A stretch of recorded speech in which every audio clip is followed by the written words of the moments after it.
افسوس بہت دور ہو گلزار نبی سے، افسوس بہت دور ہو گلزار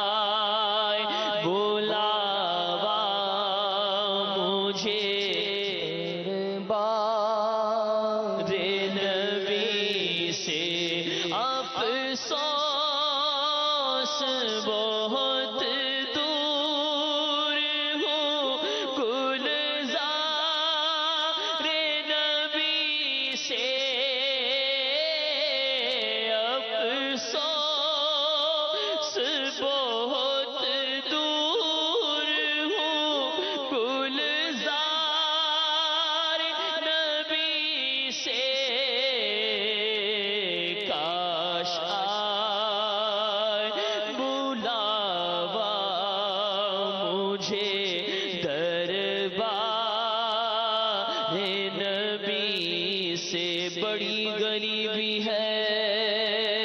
آقا، مجبور ہو گئے ہیں ہم تمہارے در سے،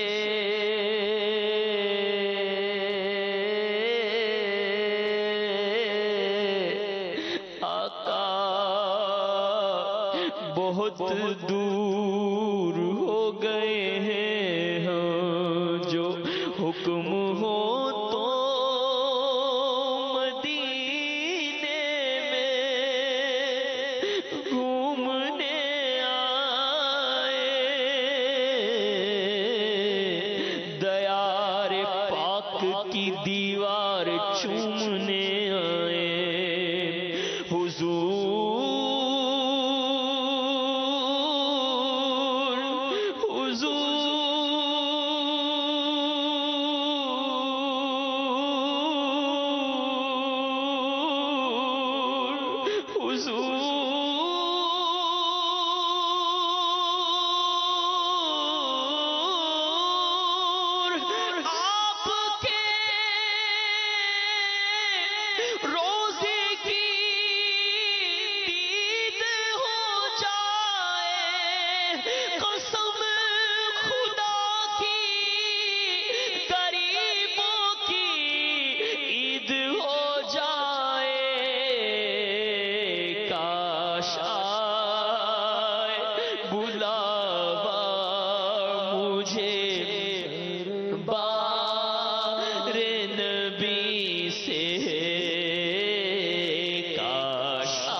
رہے ہیں قافلے،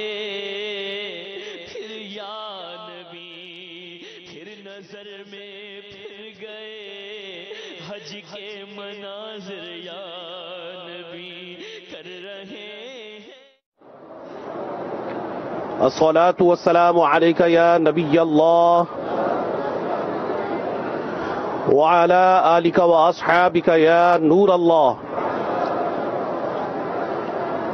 نویت سنت الاعتکاف۔ حضرت سیدنا علی رضی اللہ تعالی عنہ سے روایت ہے، آپ نے فرمایا سمعت رسول اللہ صلی اللہ علیہ وسلم یقول من صلی علی صلاة کتب اللہ لہ قیراطا والقیراط مثل احد۔ آپ نے فرمایا کہ میں نے رسول اللہ صلی اللہ علیہ وآلہ وسلم کو فرماتے ہوئے سنا کہ جس شخص نے میری ذات پر درود پڑھا اللہ تبارک و تعالی اسے ایک قیراط اجر عطا فرماتا ہے۔ پھر فرمایا والقیراط مثل احد، قیراط احد پہاڑ کے برابر ہے۔ صلو علی الحبیب صلی اللہ تعالی علی محمد وعلی آلہ وصحبہ وبارک وسلم۔ ہمارے امام اعظم ابو حنیفہ رحمۃ اللہ تعالی علیہ وہ جلیل القدر امام ہیں کہ جنہوں نے چند صحابہ کرام علیہم رضوان کی زیارت بھی فرمائی اور بڑے جلیل القدر تابعین کرام سے آپ نے اکتساب علم کیا. رسول اکرم نور مجسم صلی اللہ تعالی علیہ وآلہ وسلم کی احادیث طیبہ کو آپ نے سماعت فرمایا. آپ رحمت اللہ تعالی علیہ نے اپنے شاگردوں کو قرآن اور سنت سے مستنبط ہزار مسائل سکھائے اور الحمدللہ عز وجل آج تک امت مسلمہ ان مسائل پر عمل کر کے اپنی دنیا اور آخرت کو بہتر بنا رہی ہے. ہمارے امام اعظم ابو حنیفہ رحمت اللہ تعالی علیہ نے اپنے بعض شاگردوں اور اپنے بیٹے حماد رحمت اللہ تعالی علیہ کو چند وصیتیں فرمائیں. ان وصیتوں میں سے امام اعظم ابو حنیفہ رحمت اللہ تعالی علیہ نے اپنے بیٹے حضرت حماد رحمت اللہ تعالی علیہ کو ارشاد فرمایا کہ میں تمہارے سامنے 5 احادیث طیبہ کو بیان کر رہا ہوں، اور یہ جو 5 احادیث طیبہ ہیں میں نے انہیں 5 لاکھ احادیث سے منتخب کیا ہے. اس بات سے یہ پتہ چلتا ہے کہ امام اعظم ابو حنیفہ رحمت اللہ تعالی علیہ وہ عظیم ہستی ہیں کہ جو رسول کریم صلی اللہ علیہ وآلہ وسلم کی لاکھوں احادیث طیبہ پر گہری نظر رکھنے والی تھی. آپ نے ارشاد فرمایا کہ اے بیٹے، میں آپ کے سامنے 5 احادیث کو رکھتا ہوں، اور یہ احادیث میں نے 5 لاکھ احادیث میں سے منتخب کی ہیں. آپ اندازہ لگائیے کہ یہ کیسا زبردست احادیث طیبہ میں سے ایک نچوڑ ہوگا، کیسا زبردست ایسنس ہوگا کہ جسے امام اعظم ابو حنیفہ رحمت اللہ تعالی علیہ نے 5 لاکھ احادیث طیبہ میں سے منتخب کیا ہوگا. اللہ کرے کہ ہم ان کو سن کر ان کو سمجھنے والے بن جائیں اور ان کے مطابق عمل کرنے والے بن جائیں. جو پہلی حدیث امام اعظم ابو حنیفہ رحمت اللہ تعالی علیہ نے ان 5 لاکھ احادیث طیبہ میں سے جو منتخب فرمائی اور اپنے بیٹے کو بیان فرمائی، وہ حدیث کیا ہے کہ اعمال کا دار و مدار نیتوں پر ہے، اور ہر ایک کے لیے وہی ہے کہ جس کی اس نے نیت کی. اور دوسری حدیث بیان فرمائی کہ انسان کے اسلام کی خوبی یہ ہے کہ وہ فضول باتیں چھوڑ دے. اور تیسری بات ارشاد فرمائی لا یؤمن احدکم حتی یحب لاخیہ ما یحب لنفسہ، کہ تم میں سے کوئی شخص اس وقت تک کامل مومن نہیں ہو سکتا وہ جب تک جو چیز اپنے لیے پسند کرتا ہو وہ اپنے بھائی کے لیے پسند نہ کرے. اور چوتھی حدیث آپ نے حلال و حرام سے متعلق اپنے شہزادے کو سنائی. وہ حدیث یہ ہے کہ بے شک حلال واضح ہے اور حرام بھی واضح ہے، اور ان دونوں کے درمیان مشتبہ چیزیں ہیں جن کے متعلق بہت سے لوگ نہیں جانتے. جو مشتبہ چیزوں سے بچا یعنی ڈاؤٹ فل چیزوں سے بچا اس نے اپنی عزت اور اپنا دین بچا لیا، اور جو ان مشتبہ چیزوں میں ان ڈاؤٹ فل چیزوں میں پڑا وہ حرام میں مبتلا ہوا. وہ اس چرواہے کی مانند ہے جو چراگاہ کے قریب اپنا ریوڑ چراتا ہے، اس کے چراگاہ میں چلے جانے کا اندیشہ ہے. سن لو، ہر بادشاہ کی چراگاہ ہوتی ہے، اور اللہ تبارک و تعالی کی چراگاہ اس کی حرام کردہ اشیاء ہیں. خبردار، جسم میں گوشت کا ایک لوتھڑا ہے، جب وہ سنور جائے تو سارا جسم سنور جاتا ہے، اور جب وہ خراب ہو جائے تو سارا جسم خراب ہو جاتا ہے، اور وہ لوتھڑا دل ہے. یہ 5 احادیث طیبہ امام اعظم ابو حنیفہ رحمت اللہ تعالی علیہ نے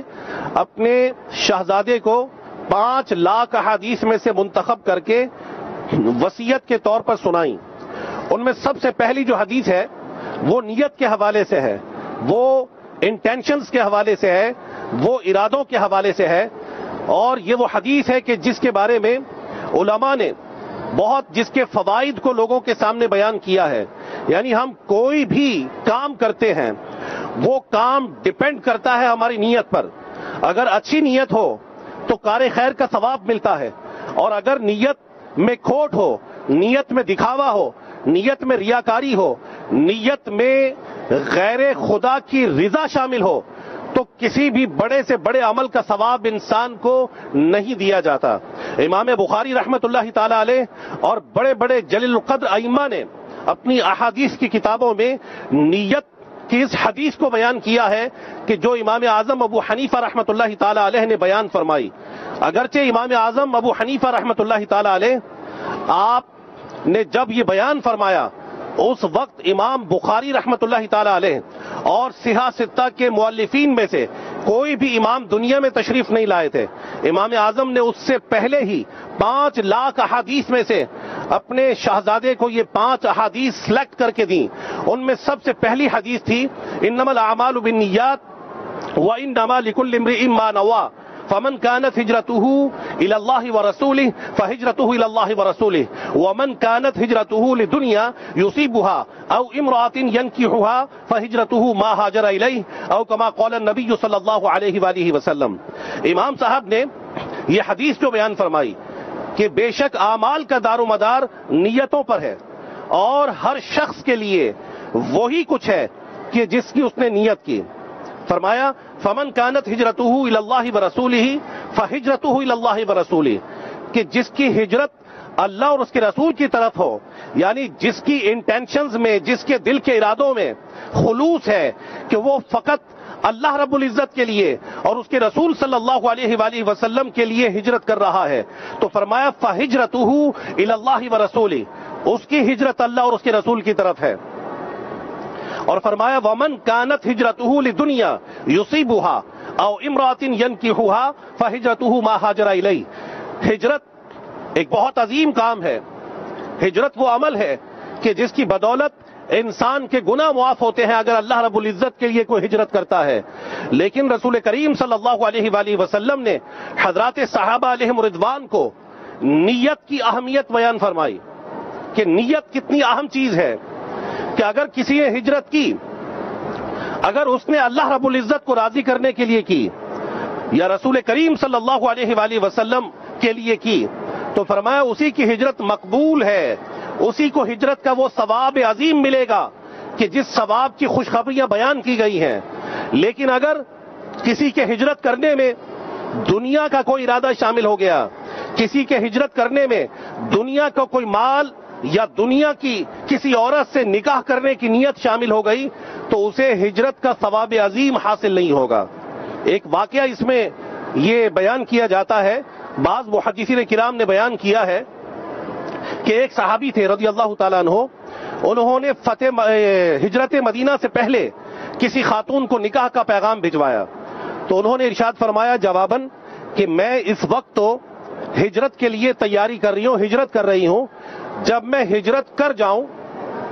آپ بھی ظاہر ہجرت کر رہے ہیں، مسلمانوں کو ہجرت کا حکم ہے، تو آپ بھی ہجرت کر رہے ہیں تو مدینہ المنورہ آپ بھی ہجرت کر جائیں، میں بھی ہجرت کر رہی ہوں، اس کے بعد آپ کے نکاح کے پیغام پر غور ہوگا. اب یہ صحابی رضی اللہ تعالیٰ عنہ انہوں نے بھی ہجرت کی، لیکن رسول کریم صلی اللہ علیہ وآلہ وسلم کے علم میں جب یہ بات لائی گئی مدینہ المنورہ میں، تو آپ صلی اللہ علیہ وآلہ وسلم نے حضرات صحابہ علیہم رضوان کو جمع کر کے یہ بیان فرمایا کہ جو میں نے ابھی آپ کے سامنے بیان کیا، ومن کانت ہجرتہ لدنیا یصیبها او امرأۃ ینکحها فہجرتہ ما ہاجر الیہ کہ جس نے ہجرت کی دنیا کے لیے کہ دنیا کو پالے یا کسی عورت سے نکاح کے لیے ہجرت کی، فہجرتہ ما ہاجر الیہ اس کی ہجرت اسی کی طرف ہے کہ جس کے لیے اس نے ہجرت کی. تو اس سے یہ بھی پتہ چلا کہ جب بھی کسی نیک عمل کے کرنے کا ارادہ ہو تو نیک عمل کو کرنے سے پہلے اپنے دل کے ارادوں کو چیک کر لیا جائے، اپنی نیت کو چیک کر لیا جائے کہ میری جو نیت ہے وہ کیا خالصتاً اللہ رب العزت کی خوشنودی کے لیے ہے یا میں دنیا کے مال و دولت یا دنیا کے کسی اور مفاد کے لیے ہجرت کر رہا ہوں. اگرچہ ان کے لیے جو انہوں نے ہجرت کی کوئی گناہ نہیں ہوا، لیکن بیان کرنا یہ مقصود تھا کہ انہوں نے چونکہ اپنی نیت میں بنیادی طور پر یہ شامل رکھا کہ میں مدینہ المنورہ جا کر نکاح کروں گا، تو اب ہجرت کا جو ثواب عظیم حاصل ہونا تھا وہ ثواب عظیم انہیں نہیں مل پائے گا. تو ہم یہ دیکھیں کہ ہماری زندگی میں بھی کئی ایسے اعمال ہوتے ہیں کہ جو اللہ رب العزت کی خوشنودی والے اعمال ہوتے ہیں، نیک اعمال ہوتے ہیں، تو ہم اپنے نیک اعمال میں اپنے ارادوں کو، اپنے دلوں کی نیت کو چیک کر لیں کہ ہمارا عمل کس کے لیے ہو رہا ہے۔ اگر ہم حج کر رہے ہیں تو ہمارے حج کرنے کا بنیادی مقصد کیا ہے؟ کیا حج کرنے سے ہمارا بنیادی مقصد اور مراد اللہ رب العزت کی رضا کا حصول ہے، اللہ تبارک و تعالیٰ کی خوشنودی کے حصول کے لیے ہم حج کر رہے ہیں، یا دنیا کے لیے، یا دنیا کو دکھانے کے لیے، یا دنیا کے سامنے معزز بننے کے لیے، یا دنیا کی نگاہ میں محترم بننے کے لیے، یا لوگوں کی نگاہ میں نیک کہلانے کے لیے، یا حاجی کہلانے کے لیے ہم ہجرت کر رہے ہیں؟ تو اس بات پر غور و فکر کرنے کی ضرورت ہے۔ ایک حدیث پاک کا مضمون ہے، رسول اکرم صلی اللہ علیہ وآلہ وسلم نے ارشاد فرمایا کہ ایک وقت آئے گا کہ میری امت کے مالدار لوگ صرف سیر و تفریح کے لیے حج کریں گے۔ یہ سب لوگوں کا بیان نہیں ہے، بلکہ بعض لوگ ہیں، بعض لوگوں کی اس میں استثنائی کیفیت ہے۔ میری امت کے مالدار لوگ جو ہیں، ایک وقت ایسا آئے گا کہ وہ سیر و تفریح کے لیے حج کریں گے کہ چلو یار حج کرتے ہیں، کچھ سیر ہو جائے گی، حج کرتے آب و ہوا تبدیل ہو جائے گی، حج کرتے ہیں، یورپ کے ویزے نہیں لگ رہے، امریکہ کے ویزے نہیں لگ رہے، فلاں ملک کا ویزا نہیں لگ رہا، فلاں ملک کے ویزے میں کمپلیکیشن ہے، چلو حج کا ویزا آسان ہے، ایسا کرتے ہیں حج کر لیتے ہیں، کوئی ایٹماسفیئر چینج ہو جائے گا، ماحول چینج ہو جائے گا، فضا چینج ہو جائے گی، اور جو ڈپریشن ہے، جو ٹینشن ہے، جو فرسٹریشن چھائی ہوئی ہے، یہ دور ہو جائے گی ماحول تبدیل ہونے سے۔ تو کئی لوگ ایسے ہوں گے کہ جو اس نیت سے حج کریں گے، تو جب اس نیت سے کوئی حج کرے تو حج کا ثواب عظیم اس شخص کو حاصل نہیں ہوگا۔ اور حدیث پاک کا ایک مضمون ہے کہ میری امت کے متوسط طبقے کے جو لوگ ہوں گے وہ تجارت کی غرض سے حج کریں گے۔ ایک وقت ایسا آئے گا کہ چلو یار ایسا کرتے ہیں، ہم حج کرتے ہیں، وہاں پر پوری دنیا کے مختلف ممالک کے لوگ آئے ہوں گے، ہو سکتا ہے کہ کسی سے اچھی تجارت کی ڈیل ہو جائے، کسی سے کوئی اچھا کانٹریکٹ سائن ہو جائے، کسی شخص کا مال لے لوں یا اپنا مال فروخت کر دوں، یعنی اس قسم کی نیتیں اگر وہ کریں گے تو یقیناً حج کا جو ثواب عظیم ہے اس نیت کی وجہ سے انہیں حاصل نہ ہو پائے گا۔ اور ایک اور بات رسول اکرم صلی اللہ علیہ وآلہ وسلم نے ارشاد فرمائی، اور آج ہم پریکٹیکلی اس کو دیکھ رہے ہیں عملی طور پر، اور آپ بھی اور مدنی چینل کے ناظرین جو سماعت فرما رہے ہوں گے ان کے بھی ہو سکتا ہے کہ مشاہدہ میں یہ بات آئی ہو کہ جو میں اب آپ کے سامنے بیان کرنے لگا ہوں، وہ یہ کہ ایک وقت آئے گا، حدیث کا مضمون ہے کہ میری امت کے جو غربا ہیں، جو غریب لوگ ہیں میری امت کے، وہ بھیک مانگنے کے لیے حج کریں گے۔ اگرچہ سب ایسے نہیں ہوتے، لیکن حالات دن بدن تبدیل ہوتے جا رہے ہیں۔ کئی لوگوں کے بارے میں یہ دیکھا گیا ہے، سنا گیا ہے کہ ان مقامات مقدسہ پر جا کر وہ لوگوں کے سامنے بھیک مانگتے ہیں۔ کوئی کہتا ہے کہ میں یہاں آیا تھا، میری جیب کٹ گئی، کوئی کہتا ہے کہ میں یہاں آیا تھا اور میرے عزیز مجھ سے بچھڑ گئے، کوئی کہتا ہے کہ میرے والدین فوت ہو گئے اور میں بالکل ڈپرائیوڈ ہو گیا، مفلوق الحال ہو گیا، مجھے پیسے کی حاجت ہے۔ یعنی وہ اگرچہ ان مقامات پر پہنچ تو جاتے ہیں، لیکن ان کا جو کام ہے پروفیشنلی وہ بیگرز ہوتے ہیں، وہ گداگر ہوتے ہیں، وہ بھیک مانگنے والے ہوتے ہیں، اور اسی پر ان کا گزارا ہو رہا ہوتا ہے۔ گزارے سے مراد یہ ہے کہ انہوں نے اپنا پروفیشن یہ بنا لیا ہوتا ہے کہ وہ وہاں جا کر بیگنگ کریں گے، لوگوں سے سوال کریں گے، اور پھر اپنے ممالک میں جا کر بڑے بڑے مکان اور بڑے بڑے وہ پلاٹس خریدنے والے ہوتے ہیں وہ لوگ۔ تو بدقسمتی سے ایسے حالات بنتے جا رہے ہیں جو رسول کریم صلی اللہ علیہ وآلہ وسلم نے ارشاد فرمائے تھے۔ کئی عمراء کو دیکھا گیا ہے، اب ظاہر ہے کہ ہم تو کسی کے دل میں نہیں جھانک سکتے، لیکن وہ اپنی زبان سے یہ کہتے ہیں کہ یار چلو ماحول کچھ تبدیل ہو جائے گا، اپنے کاروبار کی ٹینشن ایسی ہو گئی، چلو حج کرنے جا رہے ہیں اس لیے۔ اور کئی لوگ ٹریڈ کرتے ہیں، تو ٹریڈ کرنا اگرچہ جائز ہے، لیکن سب سے بنیادی جو نیت ہونی چاہیے تھی اللہ تبارک و تعالیٰ کی خوشنودی کی، وہ نیت ہم نے فراموش کر دی۔ اگر اللہ رب العزت کی خوشنودی کی نیت سے سفر کیا ہوتا تو باقی چیزیں تو ضمناً حاصل ہو جاتی، اچھا ماحول بھی ضمناً مل جاتا، اور اگر کاروباری اپرچونٹیز ہیں وہ بھی ضمناً حاصل ہو جاتی. لیکن چونکہ بنیادی طور پر اس شخص نے اپنی نیت یہ کر لی کہ میں وہاں پر جاؤں گا تو مجھے اچھا بزنس مل جائے گا یا ایٹماسفیئر تبدیل ہو جائے گا، انوائرمنٹ چینج ہو جائے گا، تو اب ثواب عظیم سے محرومی اس بندے کا مقدر بن جائے گی. تو یہ خیال رکھنے کی ضرورت ہے، اس بات کو ذہن نشین رکھنے کی حاجت ہے کہ ہم کوئی بھی عمل کریں اس عمل میں سب سے بنیادی ہمارا مقصد کیا ہے، اور بنیادی مقصد صرف ایک ہی ہونا چاہیے، وہ ایک یہ ہو کہ اللہ تبارک و تعالی ہم سے راضی ہو جائے. جب نماز پڑھے تو نیت یہ ہو کہ میں اللہ رب العزت کے لیے نماز پڑھ رہا ہوں. جب روزہ رکھے تو نیت یہ ہو کہ اللہ رب العزت کے لیے روزہ رکھ رہا ہوں. جب حج کرے تو نیت یہ ہو کہ میں اللہ تبارک و تعالی کے لیے حج کر رہا ہوں. جب صدقہ و خیرات کریں تو نیت یہ ہو کہ میں اللہ تبارک و تعالی کی خوشنودی کے لیے صدقہ و خیرات کر رہا ہوں، لوگوں میں معزز بننے کے لیے، لوگوں میں نیک کہلانے کے لیے، لوگوں میں اپنی پارسائی کا ڈھونگ رچانے کے لیے میں صدقہ و خیرات نہیں کر رہا، لوگوں میں اچھا تصور کیے جانے کے لیے میں ایسا نہیں کر رہا، بلکہ میرا مقصد اللہ تبارک و تعالی کی خوشنودی ہے. تو بڑے بڑے محدثین نے اس حدیث پاک کو جو بنیادی طور پر لوگوں کے سامنے بیان فرمایا، اس کا مقصد یہ تھا کہ ہماری نیتوں کی ریکٹیفیکیشن ہو جائے، ہماری نیتوں کی اصلاح ہو جائے، ہماری نیتیں فقط اللہ تبارک و تعالیٰ کی خوشنودی کے لیے ہو جائیں. اور اسی لیے امام بخاری رحمۃ اللہ تعالی علیہ نے بھی سب سے پہلی روایت جو بیان فرمائی وہ انما الاعمال بالنیات ہے، اور بڑے بڑے محدثین کرام نے اپنی حدیث کی کتابوں میں اس نیت کی حدیث کو مختلف معنی اور مفاہیم کے ساتھ لوگوں کے سامنے بیان فرمایا ہے. اور صرف ایک حدیث بیان نہیں فرمائی بلکہ نیتوں کے حوالے سے کئی احادیث طیبہ کو بیان کیا ہے، تاکہ مبتدی جو دین سیکھ رہا ہے وہ بھی، جو اپنے دنیا کا کوئی کام کر رہا ہے وہ بھی، سب سے پہلے اپنے دل کے ارادوں پر غور کر لے کہ میں جو نیک عمل کر رہا ہوں کس کے لیے کر رہا ہوں. اور جب اللہ تبارک و تعالیٰ کی خوشنودی پیش نظر ہوگی تو انشاءاللہ تبارک و تعالیٰ ہمیں اچھی اچھی نیتوں کا ثواب حاصل ہو جائے گا. بلکہ ہمارے اسلاف نے، ہمارے بزرگوں نے یہ فرمایا ہے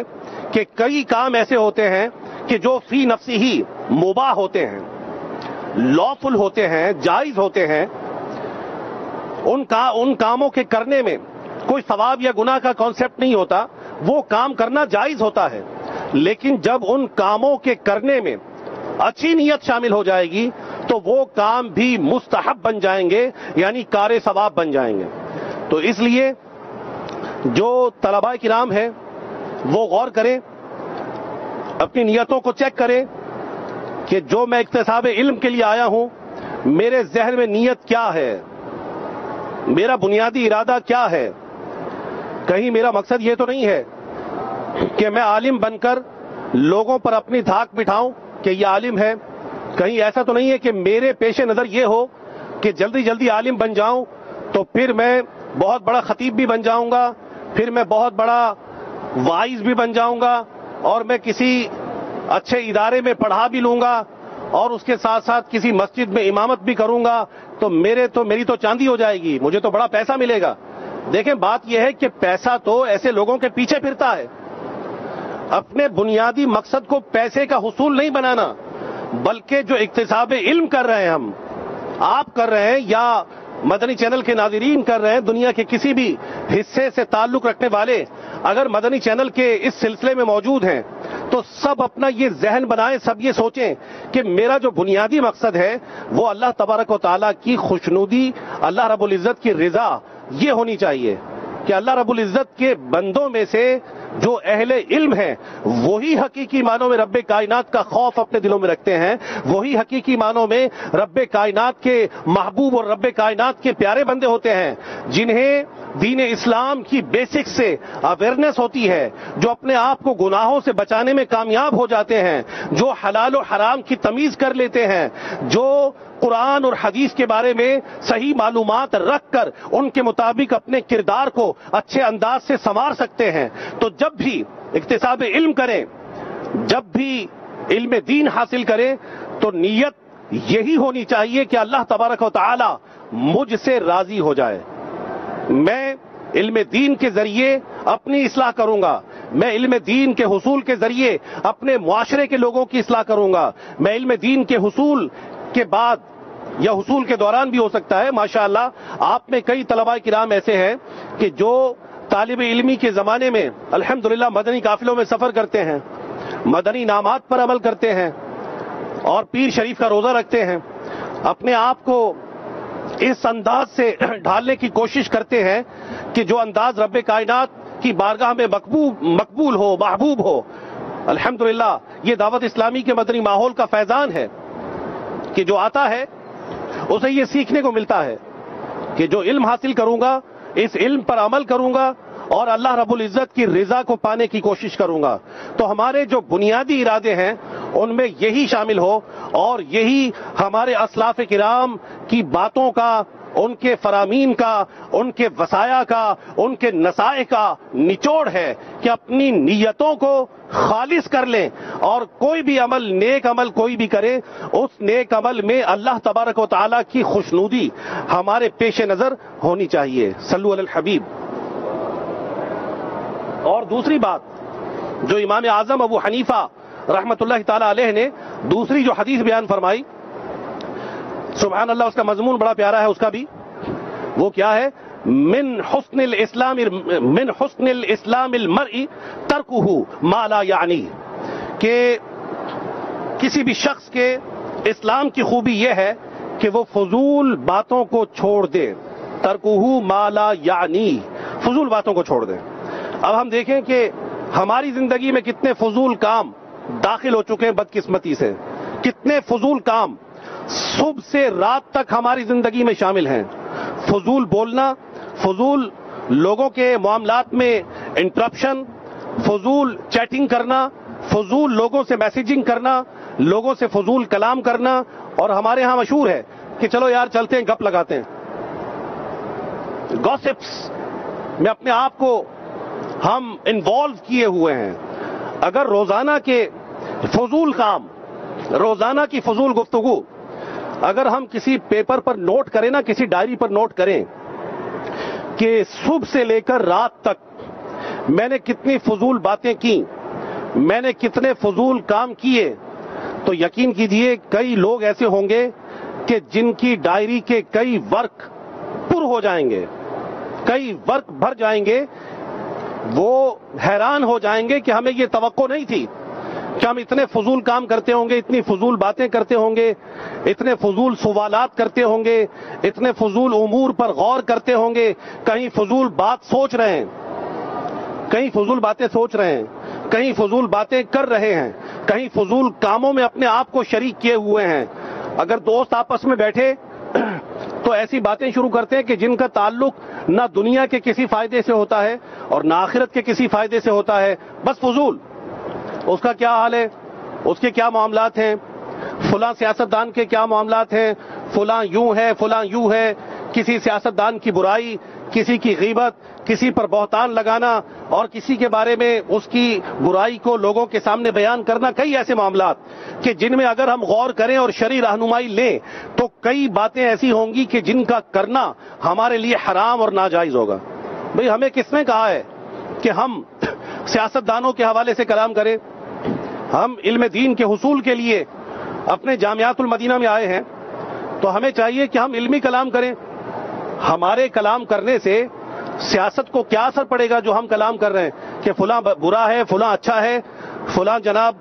کے معاملات یوں ہیں، فلاں کے معاملات یوں ہیں، فلاں کا کردار ایسا ہے، فلاں کے معاملات ایسے ہیں، فلاں کا چال چلن ایسا ہے، فلاں نے ماضی میں یوں کیا، فلاں نے حال میں یوں کیا، فلاں مستقبل میں یوں کرنے کا ارادہ رکھتا ہے۔ تو ہمیں ان کاموں میں اپنے آپ کو انوالو کرنے کی حاجت نہیں ہے۔ آپ جس کام کے لیے جامعۃ المدینہ میں آئے ہیں وہ کام آپ کی اولین ترجیح ہو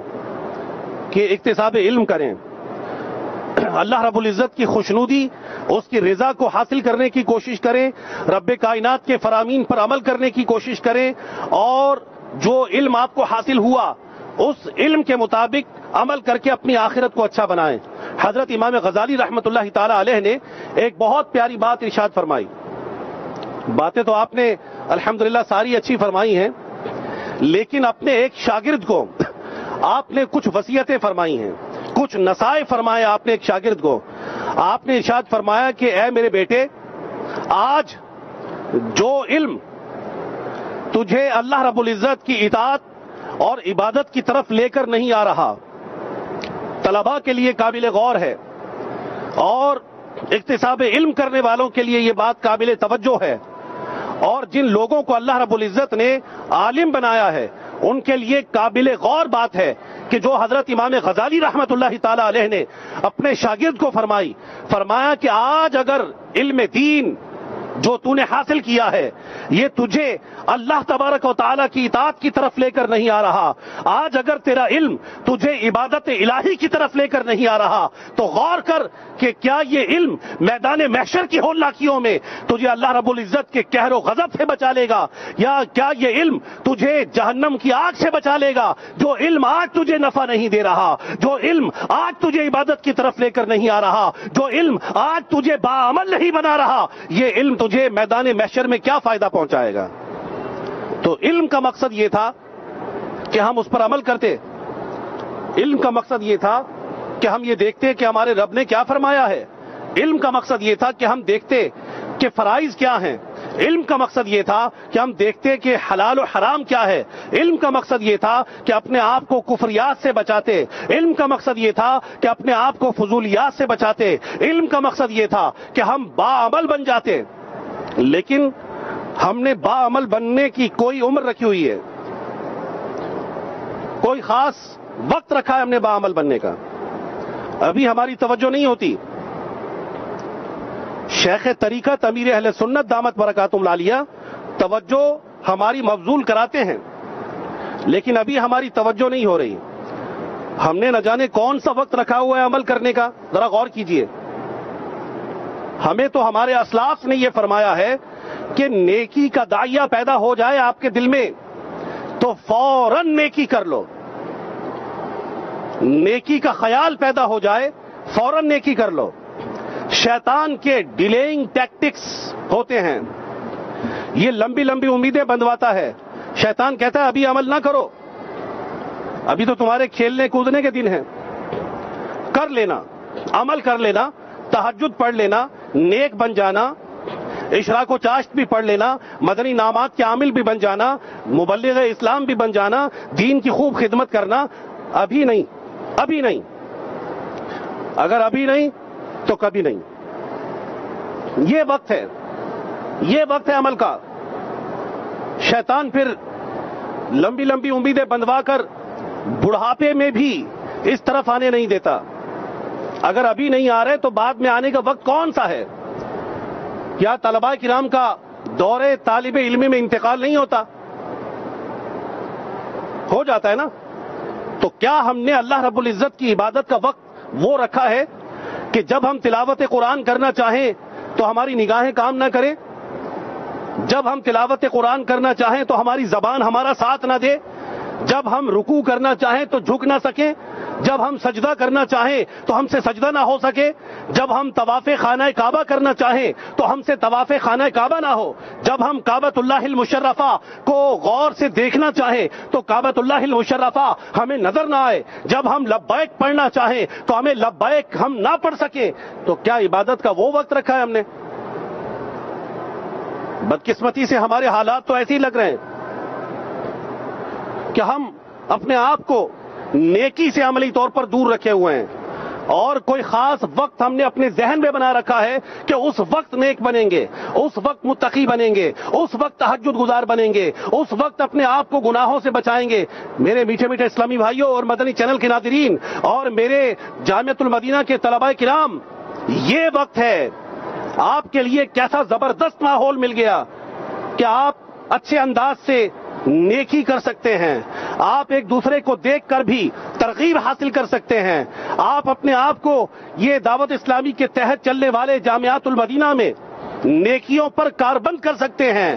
آپ اپنے آپ کو نیکی کے سانچے میں ڈھال سکتے ہیں، آپ کو ایسا ماحول ملا ہے۔ یہ توقع نہ رکھیں کہ بعد میں ایسا موقع ملے گا تو نیک بن جائیں گے، بعد میں جناب متقی بن جائیں گے۔ وہ بات کس نے دیکھی؟ ابھی وقت ہے کہ ہم اس حوالے سے سوچیں اور کچھ نہ کچھ غور کرنے میں کامیاب ہو جائیں۔ صلو علی الحبیب۔ اور تیسری جو حدیث امام اعظم ابو حنیفہ رحمت اللہ تعالی علیہ نے بیان فرمائی، لا یؤمن احدکم حتی یحب لاخیہ ما یحب لنفسہ، کہ تم میں سے کوئی شخص اس وقت تک کامل مومن نہیں ہو سکتا جب تک وہ جو چیز اپنے لیے پسند کرتا ہے وہ اپنے بھائی کے لیے پسند نہ کرے۔ جب آپ نے اپنے لیے نیکیوں کو پسند کیا ہے تو آپ اپنے بھائیوں کے لیے نیکیوں کو پسند کریں۔ جب آپ نے اپنے لیے آخرت کے معاملات کو پسند کیا ہے اپنے بھائیوں کے لیے بھی اس کو پسند کریں۔ اور واقعی دنیاوی حوالے سے، مادی حوالوں سے بھی ہمارے ذہن میں یہ ہونا چاہیے کہ اگر میں کوئی اچھی چیز استعمال کر رہا ہوں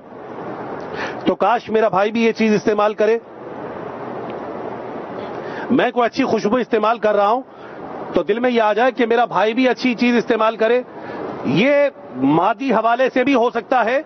اور اخروی حوالے سے بھی ہو سکتا ہے کہ اگر میں اپنے لیے نیکی کے راستے کو پسند کرتا ہوں تو میں اپنے بھائیوں کے لیے نیکی کے راستے کو پسند کروں۔ اگر اسلامی بہن ہے تو وہ اپنی بہنوں کے لیے نیکی کے راستے کو پسند کرے، وہ اپنی بہنوں کے لیے قرآن مجید فرقان حمید کی تلاوت کو پسند کرے، وہ اپنے بھائیوں کے لیے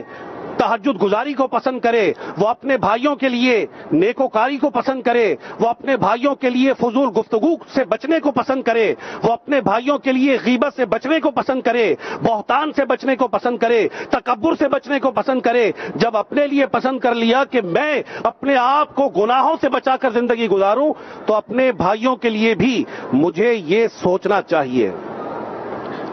اس کے دونوں فوائد علماء نے بیان فرمائے، وہ مادی حوالے سے بھی ہو سکتے ہیں اور وہ روحانی حوالے سے بھی ہو سکتے ہیں۔ صلو علی الحبیب۔ اسی طرح حلال اور حرام کے بارے میں جو بیان کیا گیا ہے، اپنے آپ کو ڈاؤٹ فل کاموں سے، شبے والے کاموں سے، شک والے معاملات سے بچا لیں۔ ایک روایت کا مفہوم ہمارے لیے ہے کہ جو چیز تجھے شک میں ڈال دے اسے چھوڑ دے اور جو تجھ پر واضح ہو جائے اس کو اختیار کر لے۔ تو اپنے آپ کو شبے والے کاموں سے بچانا ہے اور واضح جو احکام الہی ہے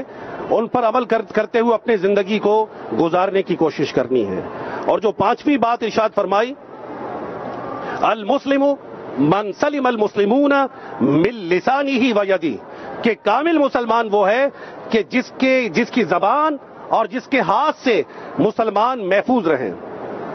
اب یہ زبان اور ہاتھ سے محفوظ رہنے کی جو بات ہے، پوری زندگی اس بات کا مجموعہ بن جائے کہ ہماری زبان سے دوسرے مسلمان کیسے محفوظ رہیں، کہ ہم زبان سے اس کی غیبت نہ کریں، ہم زبان سے اس کی چغلی نہ کریں، ہم زبان سے اس پر بہتان نہ لگائیں، ہم زبان سے اس کا مذاق نہ اڑائیں، ہم زبان سے اس کے حقوق کو پامال نہ کریں، اور اپنے ہاتھ سے محفوظ رکھنے کے حوالے سے کہ ہم اپنے ہاتھوں سے اس کو تکلیف نہ دیں، اپنا پورا جسم ایسا بنا لیں کہ پورے جسم سے، ہمارے کردار سے اس کے حقوق پامال نہ ہوں۔ اس کے تحت سارا وجود ہمارا شامل ہو جاتا ہے، سارا وجود اس میں آ جاتا ہے کہ ہم اپنے مسلمان بھائی کو اپنے کسی قول و فعل کے ذریعے تنگ نہ کریں۔ اس کے حقوق جو اللہ رب العزت نے یا رسول کریم صلی اللہ علیہ وآلہ وسلم نے بیان فرمائے ہیں، ان حقوق کو پورا کرنے کی کوشش کریں تو انشاءاللہ تبارک و تعالی آسانی ہوگی ہمارے لیے دنیا اور آخرت میں، انشاءاللہ عز و جل اس کی برکتیں ہم سب کو نصیب ہوں گی۔ تو اللہ رب العزت کی بارگاہ میں ہم دعا کرتے ہیں کہ رب کائنات ہم سب کو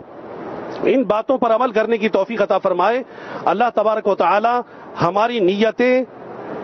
فقط اپنی رضا کے لیے کرنے کی ہمیں توفیق عطا فرمائے۔ رب کائنات ہمیں فضول گفتگو سے، فضول کاموں سے بچنے کی توفیق عطا فرمائے۔ رب کائنات ہمیں حرام سے بچنے کی توفیق عطا فرمائے. یہ حرام وہ ہے کہ حدیث میں آتا ہے اتق المحارم تکن اعبد الناس، کہ حرام سے بچ تو سب سے بڑا عبادت گزار بن جائے گا. تو اگر سب سے بڑا عبادت گزار بننا ہے تو اپنے آپ کو حرام سے بچانے کے لیے ہمیں بھرپور کوشش کرنی ہے. حرام کاموں سے بچانا ہے، حرام سوچوں سے بچانا ہے، حرام طرز عمل سے بچانا ہے، حرام چیزوں سے اپنے آپ کو بچانا ہے، حرام لقمے سے بچانا ہے. جو کام بھی حرام ہم پر ہیں ان کاموں سے اپنے آپ کو بچا لیں. انشاءاللہ تبارک و تعالی عبادت گزاری بھی نصیب ہوگی، عبادت کی لذت بھی نصیب ہوگی، نیکیوں کا ذوق بھی بنے گا، گناہوں سے بچنے کا شوق بھی پیدا ہوگا. اللہ رب العزت ہمیں دین پر استقامت کی خیرات عطا فرمائے اور دنیا اور آخرت کی بھلائیوں سے نوازے. آمین بجاہ النبی الامین صلی اللہ تعالی علیہ وآلہ وسلم. صلو علی الحبیب صلی اللہ تعالی علی محمد وعلی آلہ وصحبہ وبارک وسلم. بنو سنتوں کا خوب چرچا